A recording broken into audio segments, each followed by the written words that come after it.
Well, it's my great privilege to welcome you all here to St Magnus the Martyr this evening, both members of the congregation and visitors, and of course those who are watching it on the live stream, or indeed will watch it when they watch the recording of this evening.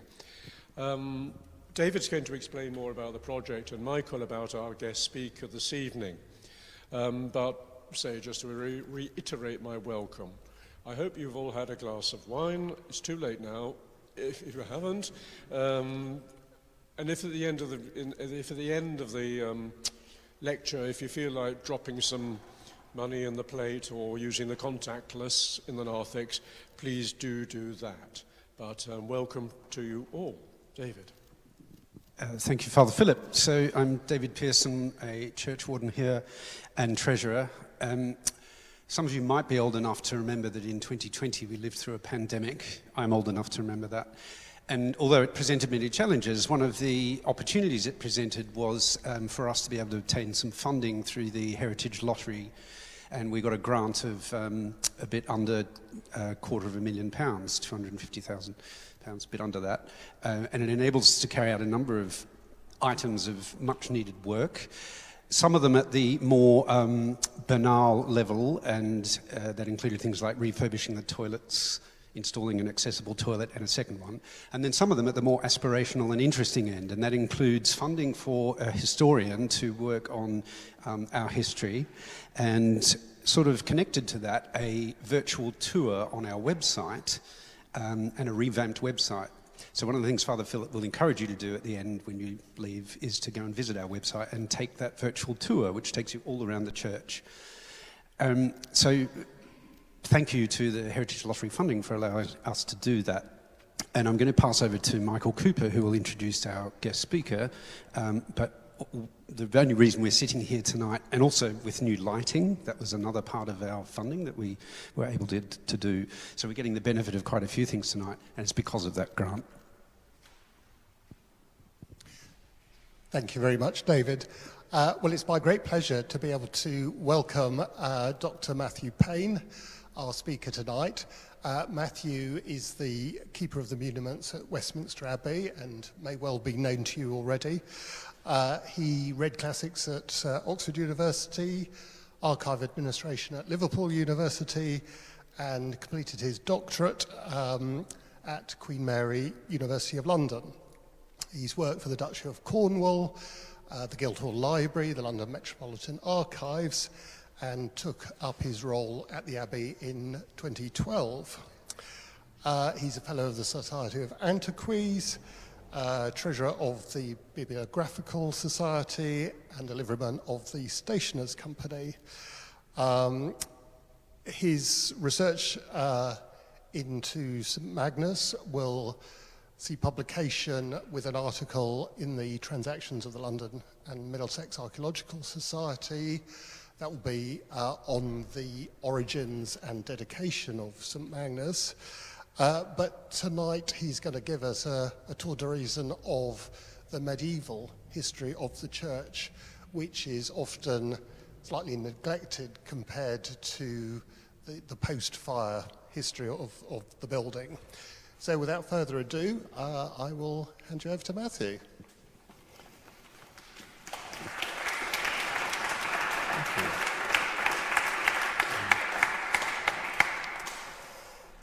Thank you very much for that kind introduction. Good evening, ladies and gentlemen.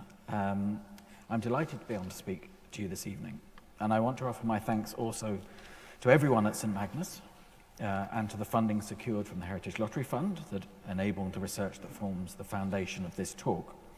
And finally to Michael Cooper for his unwavering support, interest and willingness to discuss some of the knottier problems that arose during the course of it. I will not claim that we have ironed out all of the questions surrounding the history of the early church on this site, but I do think we've made some interesting progress. I should perhaps point out, as has been mentioned, that the funding was secured and the project begun just at the moment that the pandemic beset us. Lockdowns were introduced, and consequently every archive in the country, including my own at Westminster Abbey, was largely closed for research for considerable periods of time. Nonetheless, working with what sources were available and around access to archives when it was permitted, I hope we've teased out a fuller picture, especially of some important aspects of the medieval church, than has hitherto been possible. And so it is to the medieval church of St Magnus that my talk will be devoted, and to the church most specifically, rather than the wider issues of the social history of the parish, the buildings of London Bridge, and so on. There is a great deal more to be said, of course, about the early modern church, and indeed the modern church, before and after the Great Fire and Rennes, but my subject today will largely be earlier than that. I should say that I will also endeavour to leave time for some questions or comments at the end. For the parishioners of St Magnus the Martyr, the majority of the 1340s must have seemed a time of some optimism. Theirs was a relatively wealthy parish, if you can make that out, with a healthy quota of prosperous fishmongers and stock fishmongers and vintners plying their trades on and around the river that flowed on its southerly side. The church, the focal point of the parish, which, as you're well aware, lay at the north end of London Bridge, had stood on the site for over 300 years.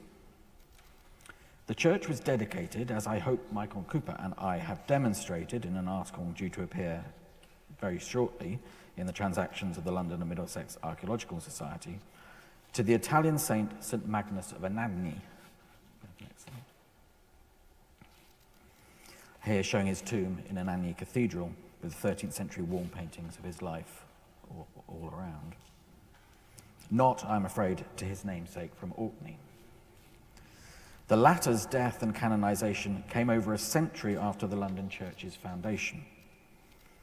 St Magnus of Anagni, the original dedicatee, was a mainstay of the early medieval English liturgy, and in general, if reference is made to the feast of St Magnus in medieval records, it's to the Italian saint and his feast day on the 19th of August that is meant. This Magnus, Magnus of Cecciano in Lazio, also known as Magnus of Fondi, or more commonly Magnus of Anagni, gave rise to a cult that emanated from southern Italy in the 2nd century AD. According to his hagiography, he was a native of Apulia, who succeeded St Redemptus of Trani as bishop of that city, and who was famous for miracles. According to the account of his martyrdom, he was arrested during a great persecution and was brought to a temple to make sacrifice, where at his entry all the idols were broken. The soldiers were blinded by relics of the saint in the late 10th or early 11th centuries. This newfound interest was probably prompted here, as elsewhere, by the translation of the saint's remains from Fondi to the new cathedral in Anagni in the 9th century. Here, in England, Exeter, Peterborough, and Salisbury cathedrals all claim to have such relics of the saint. But perhaps most significantly, Westminster Abbey boasted that it held the saint's teeth. Given to the monastery, it was said, by King Edgar in the 3rd quarter of the 10th century. This may not have been unimportant in the dedication of a church to stand at the north end of the new bridge over the Thames a generation later, a church which displayed a long association with Westminster Abbey thereafter.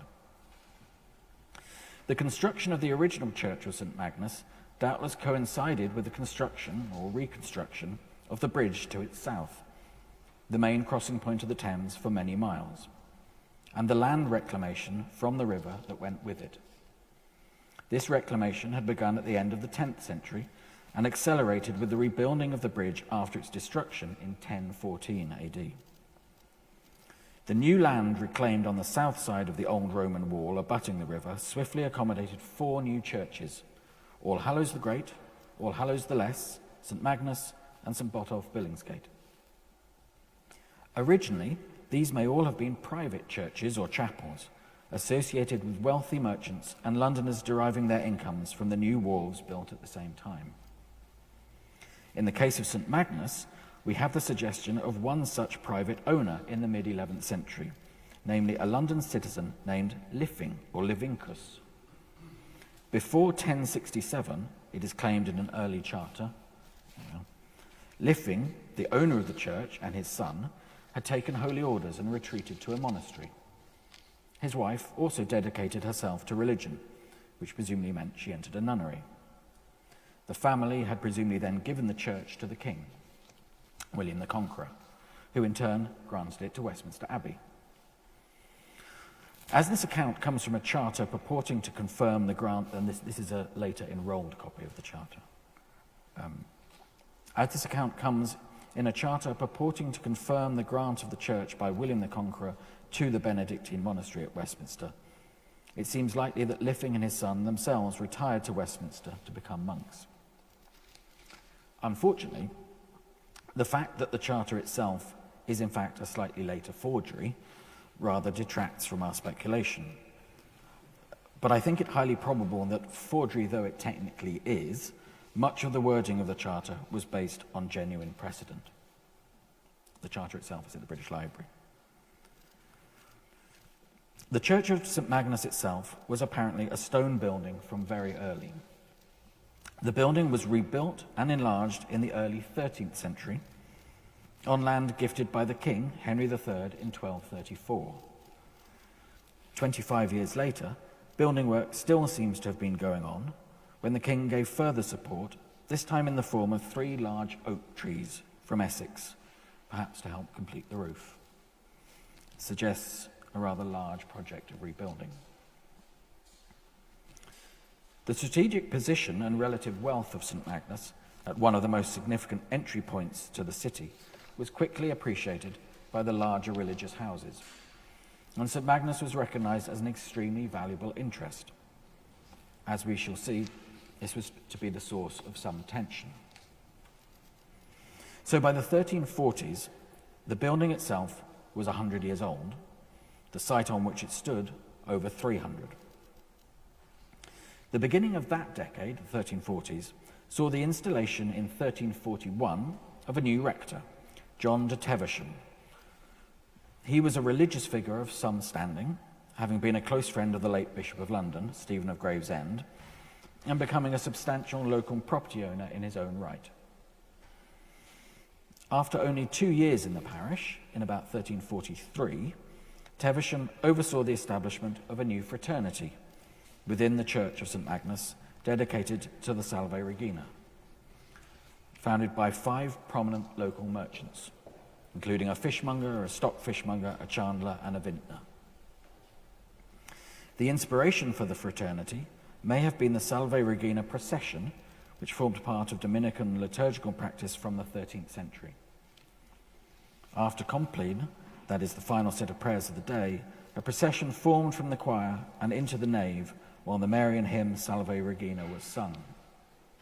The general populace could attend, and it proved enormously popular. In the 14th century, the most notable version of this procession in the capital was at the new friary at the western edge of the city, that is Blackfriars, that had been built in the late 13th century. The new fraternity, dedicated to the Salve Regina, was additional to the existing fraternity dedicated to St Thomas the Martyr, that is Thomas Becket, which was located in the chapel dedicated to the same saint on London Bridge, and which had probably been in existence for almost a century at this point. The new fraternity proved immensely popular with parishioners of St Magnus and Londoners more widely. Numerous bequests were made to support it in the years after its formation and for the following 2 centuries. John de Teversham's rectorship, therefore, seemed a settled period, with new developments within the church and encouraging news from outside. The king's several campaigns in France during the decade led to the famous victory at Crécy, a political catastrophe for the French crown, in Jonathan Sumption's words, and the subsequent siege and capture of Calais, which England was to hold as a crucial access point for the continent for 2 centuries. All of that changed, of course, with the catastrophic onset of the great pestilence across Europe in the last years of the decade. The parish of St Magnus, with its wharves and lading points and dependence on sea trade, was in the eye of the storm when the disease reached England in the second half of 1348, around Michaelmas, according to the annals of Bermondsey. The devastation was horrific. 3 of the 5 founders of the new fraternity probably succumbed to it, and John de Teversham, the popular rector, was also likely a victim. His last appearance in the records was in his role as one of the executors of Stephen Gravesend, that former Bishop of London, in Easter 1349, and he was certainly dead by the end of the year, and probably sometime before that. The chaos brought about by the plague was almost certainly the cause of the administrative disruption and confusion that followed within the parish. This stemmed in part from the need to appoint a new rector as swiftly as possible after Tevisham's death. The dead and the dying needed his ministrations, and the other parishioners certainly will have turned to divine office for comfort. One difficulty, however, was doubtless caused by the peculiar arrangements that had been in place for a century and a half over the right of presentation of a new rector here. Let's grab some water.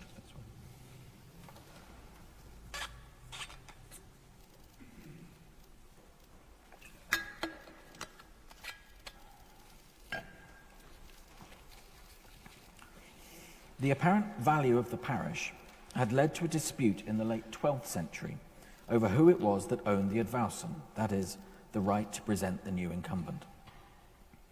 This right was claimed by both Westminster Abbey to the west and by the Priory of Bermondsey to the south.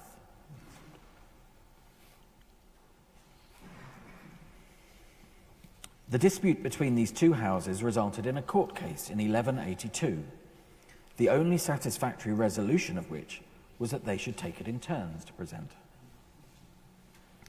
This grudging compromise had been largely followed for the subsequent years, and in fact came to be jealously guarded. When city officials carried out an investigation of the area in 1244, while the church was being enlarged and possibly encroaching on city land, they recommended that the right should be given to the king, unless the parties who claimed that right, that is Westminster and Bermondsey, could show any warrant for it. The Prior of Bermondsey swiftly produced the requisite documents. A demonstration, if one should be needed, of the importance of keeping your paperwork in order. Westminster Abbey also held copies of the relevant documents and made further copies of them to refer to soon after. Which you probably can't make out, but and then possibly actually on another one as well, it enlarges, I think. That's a record of the 1182 court case, which is being written in the early 14th century, but they need to be able to refer back to it to show that they still have the right to present. And so, over the coming years, the two religious houses took it in turns to appoint new rectors and to divide the income that accrued. John de Tevisham's predecessor at Magnus, William of Canterbury, had been presented to the parish in 1332 by the Prior of Bermondsey. This ought to mean that John himself had been Westminster Abbey's nomination, although there's nothing I have found to confirm this, and therefore that his successor, after his death in 1349, should have been back to Bermondsey. However, in 1349, in the midst of their own devastation, both houses were probably unable to direct much attention towards their London parishes. The particular impact of the plague on Bermondsey is not known. In the 15th century, the Prior's annalist recorded somberly that the pestilence left scarcely a tenth of the men of England alive. Grande fuit funus, he wrote, great was the death. What's more, the Priory of Bermondsey had been in prolonged financial difficulties, and the rebuilding of the Priory Church itself had only just been completed, saddling them with yet more debt. The long-standing prior, John de Cousancia, had been forced in 1347 to seek the Church of Beddington from the king to keep up the financial demands. At Westminster, things were no better. In May 1349, probably at about the same time as St Magnus's rector John de Tevisham, the abbot of Westminster, Simon de Burchiston, succumbed to the plague while at one of the abbey's manors of Hampstead. 25 of his brothers also died, about half of the house. The abbey must have struggled simply to function and to hold regular services. Like Bermondsey, it was also labouring under huge debts, which would take several decades of sound management to rebalance. What's more, Burchiston's successor as abbot of Westminster, chosen as usual by the monks themselves, was his deputy, the prior Simon de Langham, destined to be one of the Abbey's great abbots and future Archbishop of Canterbury, Chancellor of England and Cardinal. But at the moment of his election, he was abroad, travelling to the Pope at Avignon on Abbey business. It must have been important business, since the Abbey pawned jewels and ornaments to the value of £315 to cover the expenses. In 1349, £315 is a very great deal of money. Langham did not make it back to England to be formally installed until the autumn.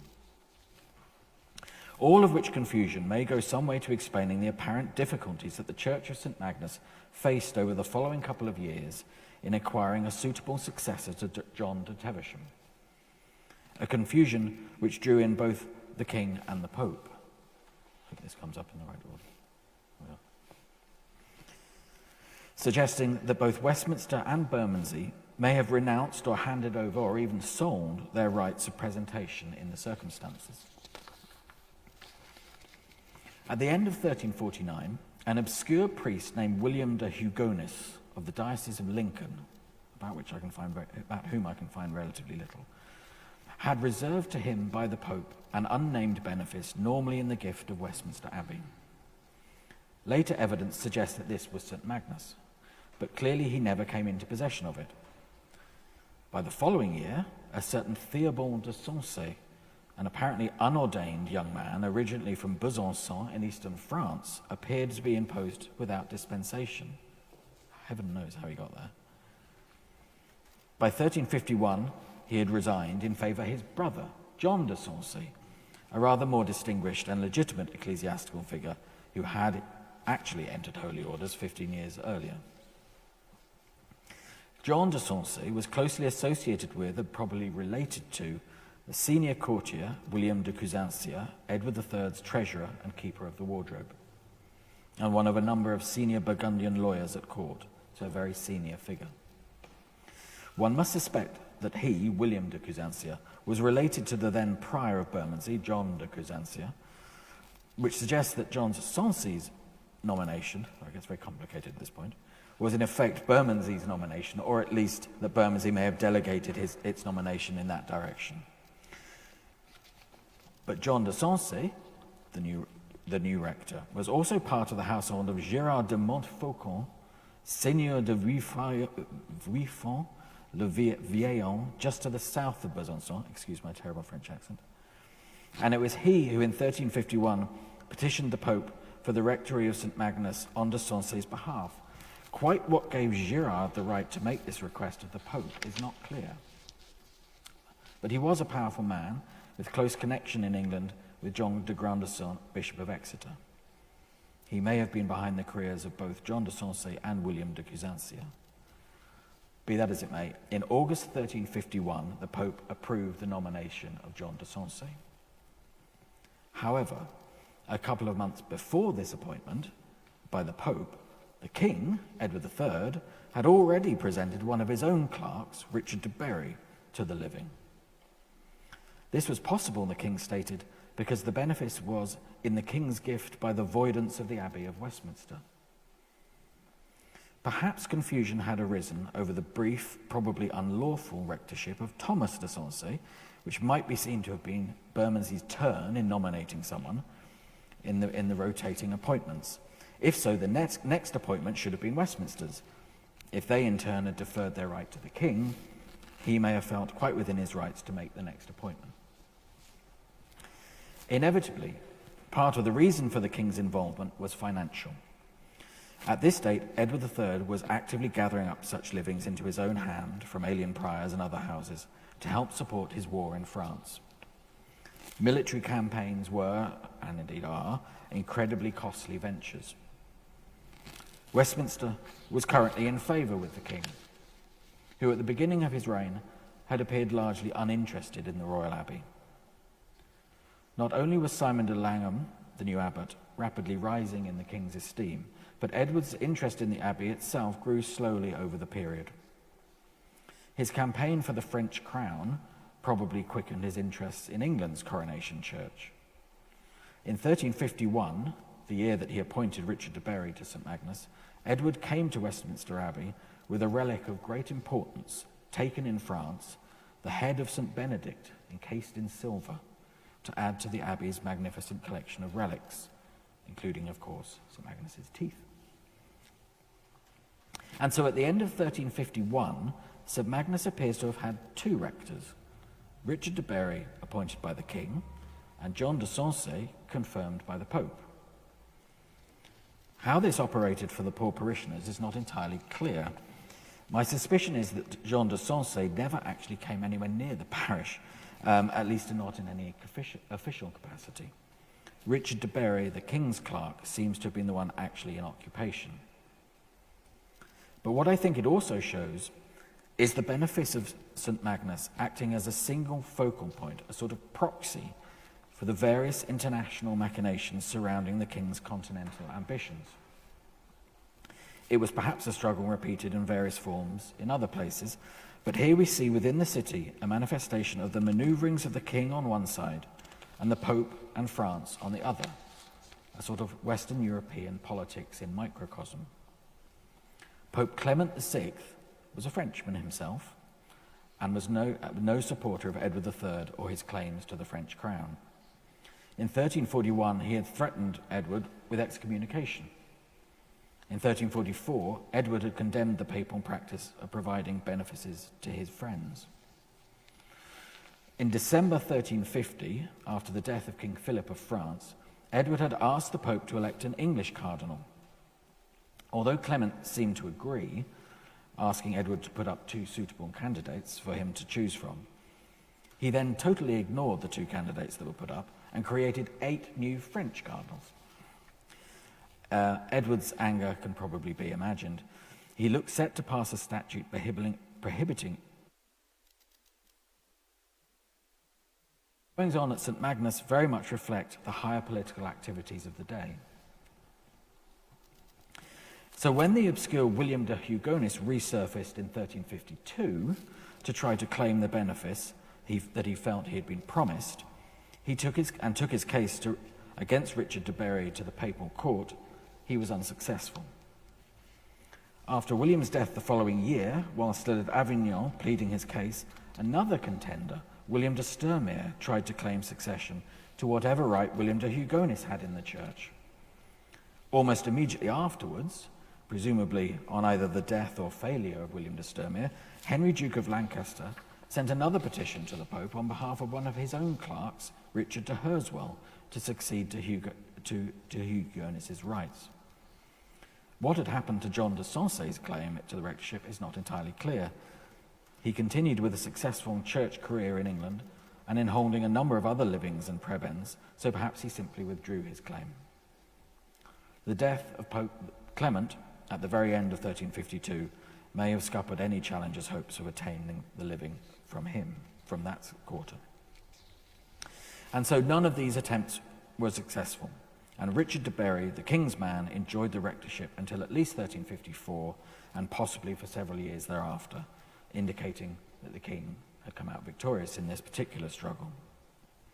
The next rector of the parish whose name we have is not found until 1362, when a certain Robert de Nettleton was incumbent. After this, with one or two exceptions, when monarchs appear to have intervened, successive appointments largely revert to the rotating pattern between Westminster and Bermondsey until the dissolution. This wrangling over the benefice demonstrates just how sought after the church of St Magnus was. It was one of the most valuable in the city, itself the wealthiest part of the kingdom. In 1381, it was valued at £30, a huge sum. In addition to the rector, it boasted at this date a very large number of chaplains who also served the church, 11, as well as a sub-clerk at its peak. The rector of the church was himself automatically a senior ecclesiastical figure. In 1417, an ordinance of the mayor and aldermen stated that, for the time being, the rector of St Peter Cornhill should take the place of honour in city processions, a place that had on occasion been claimed by the rector of St Magnus. So it's clear that he tended to see himself as one of the foremost religious figures in the capital. After the chaos of the middle of the century, the parish settled down, administratively at least. In fact, after a period of taking stock, the latter part of the 14th century saw a new energy and period of activity. One manifestation of this newfound energy was the unification of the two parish fraternities, that of the Salve Regina and that of the St Thomas the Martyr, at some point between 1370 and 1389. After the merger, the anthem of St Thomas was sung after that of the Salve Regina. In 1370, the king had granted the fraternity of the Salve Regina permission, in the form of a license, to hold property and thereby derive an independent income, the first step on its way to becoming an incorporated body. At once, a number of properties in the parish and nearby were donated by wealthy parishioners, significantly increasing the standing of the fraternity and enabling the employment of still more chaplains dedicated to it. Its popularity increased. Huge numbers of bequests are to be found from local people specifically to the fraternity, usually in the form of money to cover prayers for the departed souls, but sometimes in the form of longer-term income.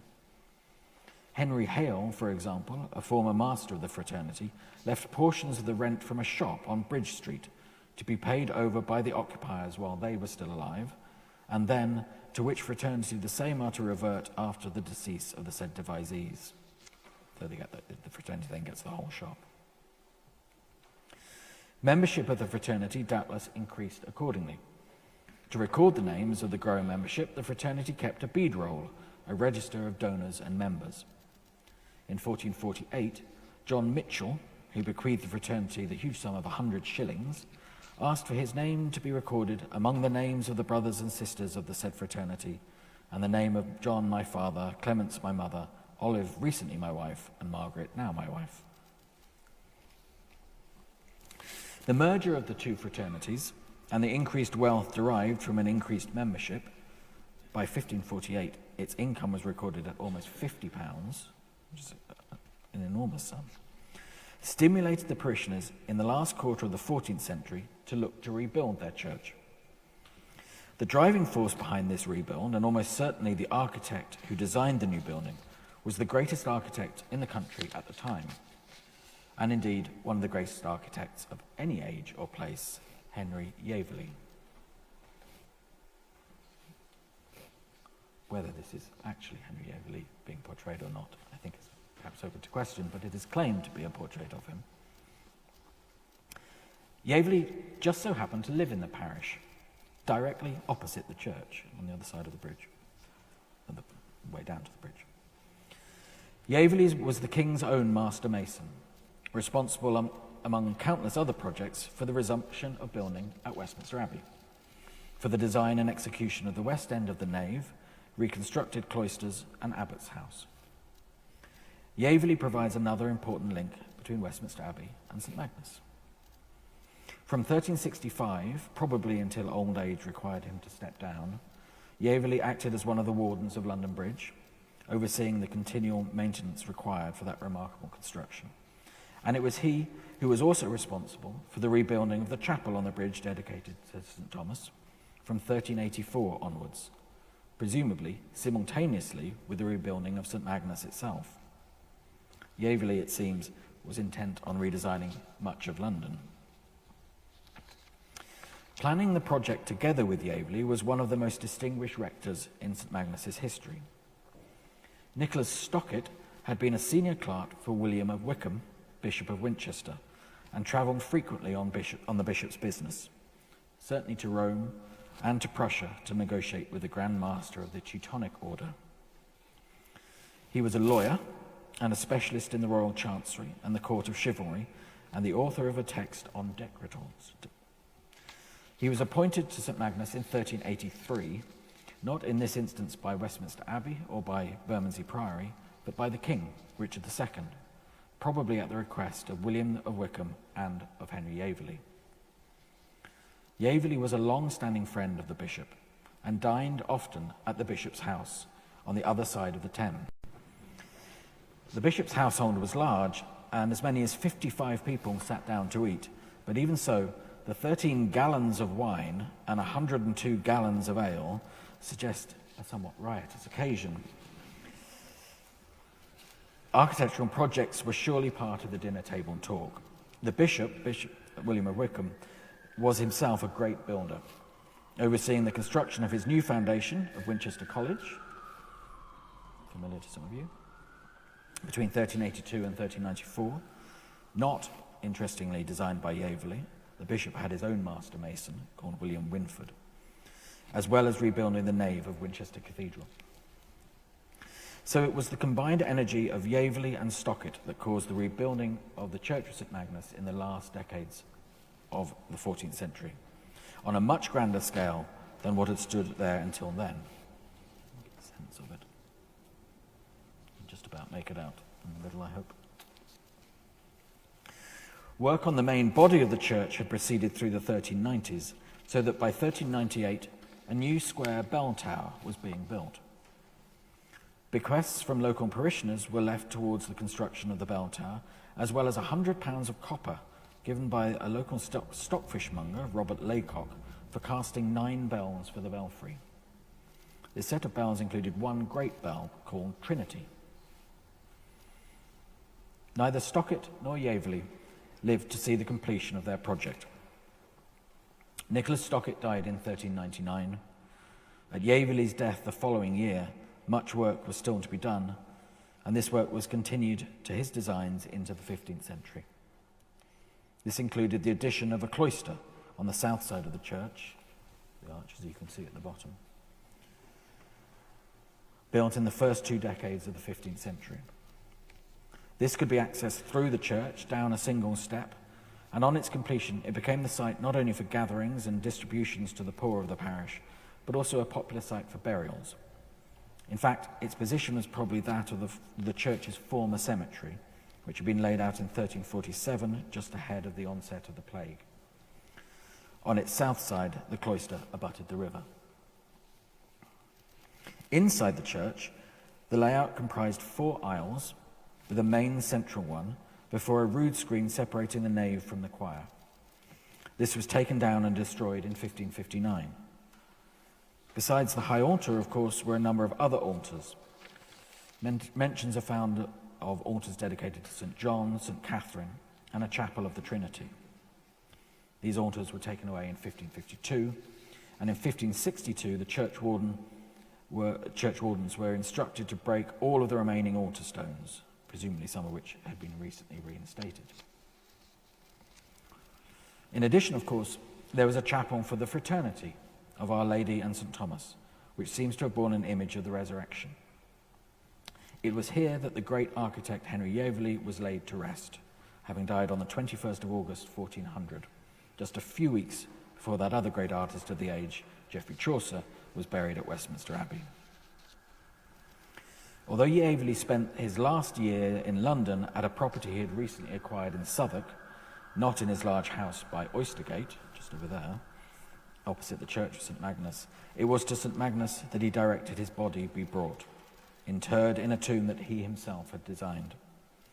It bore his name and the date of his death, and an inscription boasting that he had been master mason to 3 kings, Edward III, Richard II, and Henry IV, although the last of these for only a few months but after his deposition, Richard II, and assumption of the crown. 9 years later, Yaverley's wife, Catherine, followed him. One of the most interesting discoveries among the records relating to St Magnus is a description of the church written 3 years before the Great Fire. Can't really make it out. It's a description of the church. And so reflecting to a large extent the building designed by Yaverley. It was written by the churchwardens of the parish for that year, a haberdasher named John Green and a certain Richard Bayonne. I'm not aware that this has previously been noticed. Such descriptions are extremely rare for pre-fire churches of London. St Magnus Church, they write, hath the great doors at the west end, leading thereinto, containing a large space of ground up to the first screen. And then, having 4 spacious aisles well pewed, leading up to the second screen, a fair pulpit of well-wrought wainscot, standing against a pillar in the upper end of the middle aisle. On the south side thereof, above the second screen in the chancel, the ground is raised 1 step. At the east end, ascending up 4 stone steps, stood at this date the communion table. Out of the south chapel goeth a door into a large and spacious vestry, although this had only been constructed in the 1640s. At the southeast end of the middle aisle, within the screen, stood the fair stone font, with a wainscot cover painted and railed in. At the north door is the steeple, erected, having a gallery of one belfry, 1 story high, above the church to ring in. 1 story higher standeth the quarter clock, a large fair clock, turning the hands of 2 dials, one being inside the church, the other, fairly gilded, is on the street side, showing all the passengers the hour of the day. 1 story higher in the said steeple, in a room, hangeth 5 large bells, there being a handsome space for a 6th bell. Also 1 story higher hangeth the little bell, commonly called the saint's bell, and by it hangeth 1 large fair bell whereon the clock striketh. The roof was leaded, the steeple of stone castellated, as we can see from a Holler's view made in 1647.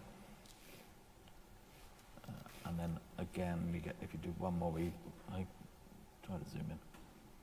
That's it. Under the east end of the chancel, there is a large cloister leading from Thames Street into one other cloister, which is on the south side of the church. Over both the said cloisters are fair houses and tenements erected. I assume Holler, rather, with artistic license, rather removed the tenements and houses on top of the cloister, interfering with his view.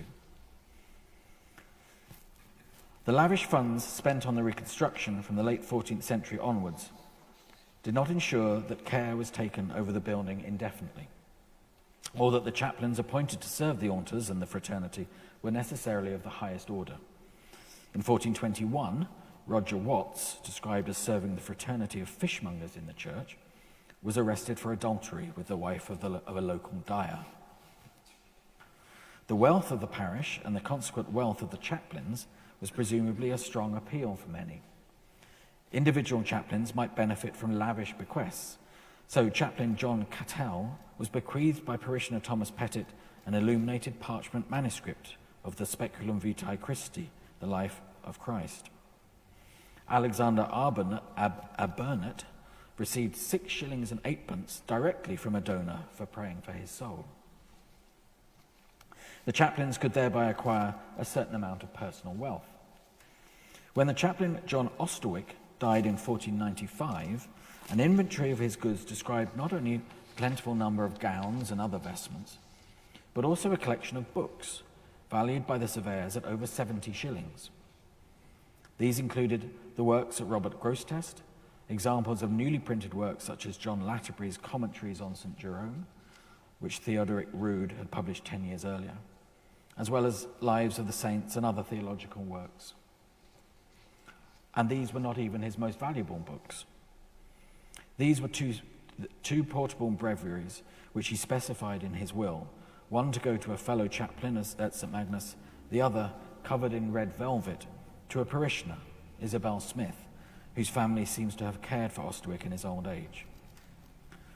The other bequests that he made in his will totaled the incredible sum of £60, and Osterwick was probably not exceptional in this regard. This personal wealth and standing led no doubt to the general degeneration of the church.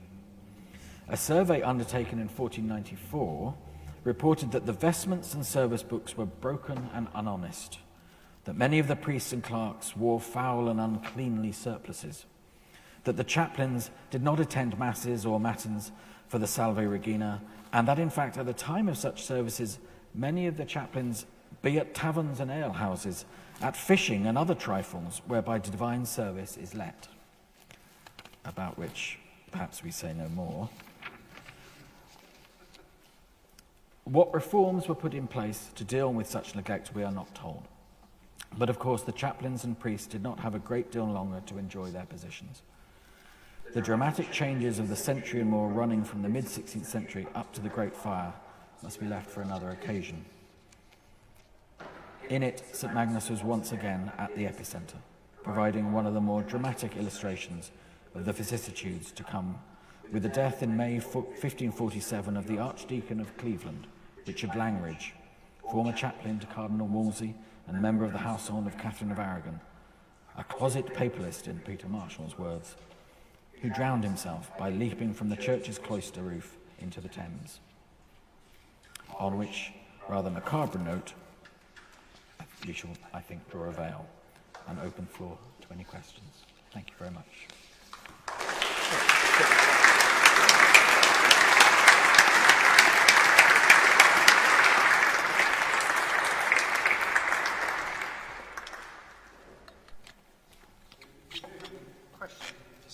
Indicate and we'll come round. We need a microphone for you so the live stream can hear you.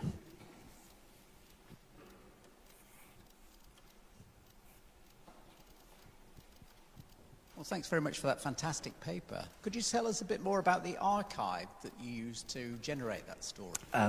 Yes, I can try to. The parish's own archive doesn't go back beyond the 17th century at London Metropolitan Archives. So, but with things like the description of the church in 1663, you can draw conclusions that some of that was there from quite a lot earlier. So before that date, you're piecing things together from other places. Fortunately, from my point of view, Westminster Abbey's involvement was quite helpful. I could rummage around to my heart's content amongst the stuff that I look after anyway.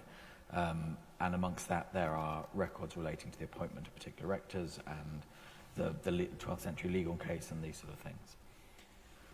Records of Bermondsey don't survive apart from one manuscript annals in the British Library, which has been published, which doesn't mention St Magnus very much, if at all.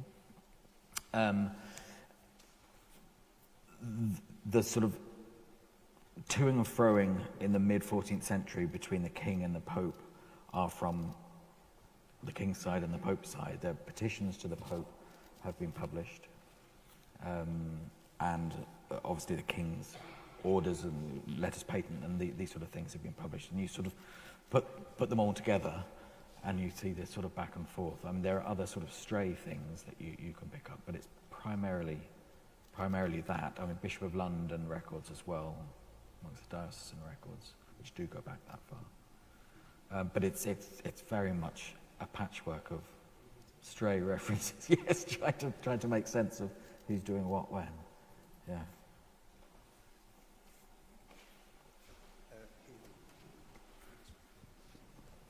Thank you. One of the things that people ask when they come in and look round the church is, what was it like before?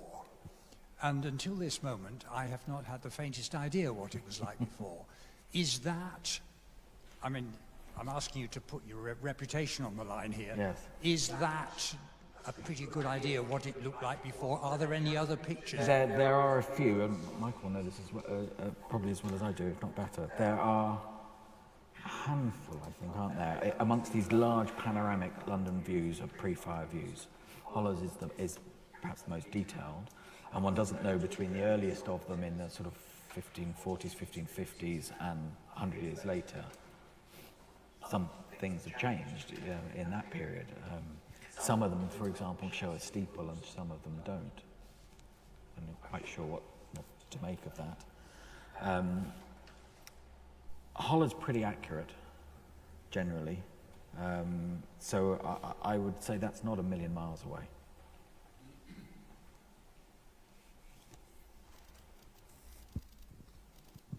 Thank you very much. Nobody would be better placed than you to do this. Would you like to speculate about any more of the detailed design of Yevlis Church? I know we have quite good plans by virtue of the chapel. Might the fenestration have looked a bit like that, or other buildings you think it may have looked like? I'm sure there are. I've heard St Giles Cripplegate mentioned as a possible similarity. I don't know whether that's fair or not. Yes, how it looked in 1450 or something, I would hesitate to speculate too closely. I'm afraid. Take the coward's route.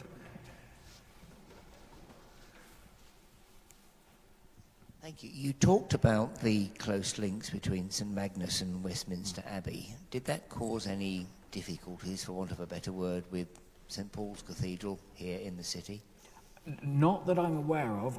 There doesn't seem to be. I mean, Westminster Abbey owned a number of benefices and property in London, as did all sorts of other religious houses. This was absolutely part of the cause. Bermondsey owned various places, and St John Clerkenwell owned various places.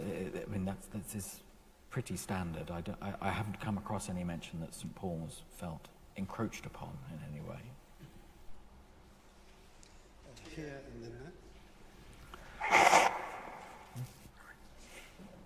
Would it be right to assume that the strength of the fraternity of Salve Regina was the reason why the original dedication to St Magnus in Italy sort of got lost and then had to be re-established incorrectly to be St Magnus of Orkney? That's a very interesting question. Why it sort of morphed into a different accreditation, if that's the right word. I'm not sure when one could date that to. It's relatively late, I think, isn't it, that the introduction of St Magnus of Orkney as a possible identification, I think, comes quite some time later. I think if you'd asked someone in 1400, 1500, who's the St Magnus that you're referring to, they wouldn't have, they would have thought it was a strange question. Well, of course it's that one, because he's the 19th of August, that's when his feast is, we all know that, I suspect. At the risk of asking a question to which you could possibly provide a very lengthy answer, perhaps you could give a short version. You mentioned various processions that would take place in the city and who took precedence. Obviously, a lot of that has been lost. Could you give us some flavour of what civic religious processions looked like before the Reformation? Not very easily. There were many of them, I think. The Salve Regina procession seems to have been one of the most popular, but quite why it was more popular than many of the others, I'm not entirely clear. I don't know if anyone else is. Yeah, sorry, hesitant answer to something I don't know very much about. Is there any record of any of the teeth from St Magnus coming to the church? No, what happened to the teeth, I don't know, I'm afraid. There's very little mention of the teeth. Anyway, it comes in... The main mention of relics at Westminster Abbey is in a history of the Abbey written by a monk in the 1440s, a chap called John Fleet. And he lists out the relics that the Abbey owns at that point. And it includes the teeth of St Magnus and one tooth of St Erasmus, I think, and various arms and all sorts of things. There are very few other mentions. Certainly no mention of them ever leaving the Abbey at all, and coming here or anywhere else that I've come across. The relics were kept round the shrine, and I suspect that's where they stayed. They were produced on the Feast of the Relics in July for people to come and venerate, and then they were put away again.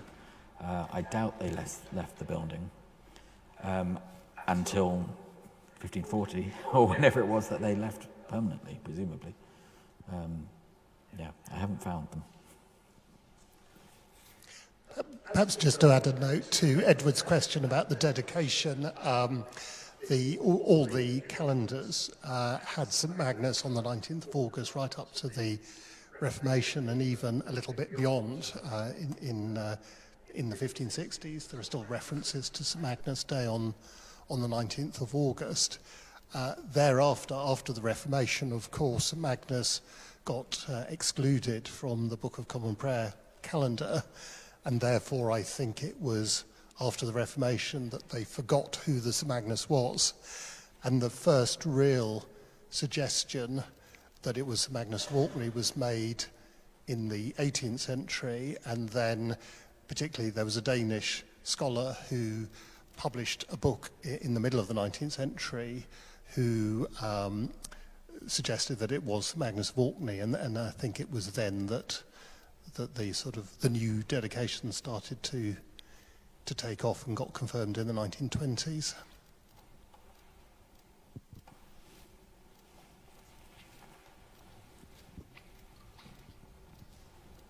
You mentioned, I think, that amongst the assets of the church were a number of wharves.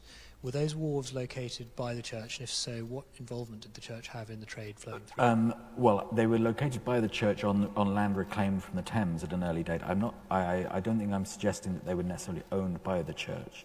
I think it's possible that at that very early date, individual Londoners, or an individual Londoner who possibly did own the church himself as a private chapel, may also have either owned or done business through the wharves there. That's probably where his wealth came from.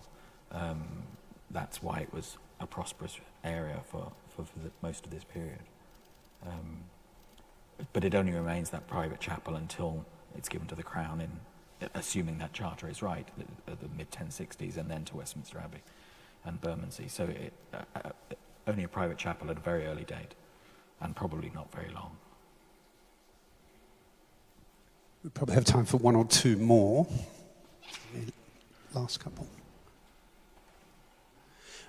Well, I'll throw one in the meantime. I was nearly going to ask you, in the 14th century, did your surname have to start with de something to be an incumbent? But I was wondering, this mystery de someone or other who was in there and then his brother took over, is there any possibility he was inserted sort of to keep the seat? Yeah, I wonder whether something like that is going on, that they feel you need to get someone in there quick. Instead of the king trying to... There's definitely a lot of jostling going on. I'll keep looking, maybe the answer will become clear, but because this patchwork of stray references, it's quite hard to interpret necessarily who's doing what, when and why. One last question from anyone? All right, I'll hand over to...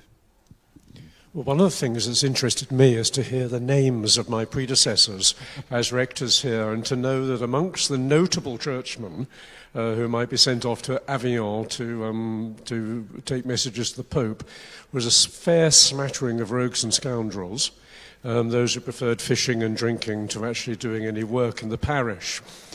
Of course, in some of those days, part of the shenanigans between Pope and King and whoever else, and Abbey, was that the newly appointed priest had to pay a fine, as it were, to those appointed to him, very often a whole year's stipend.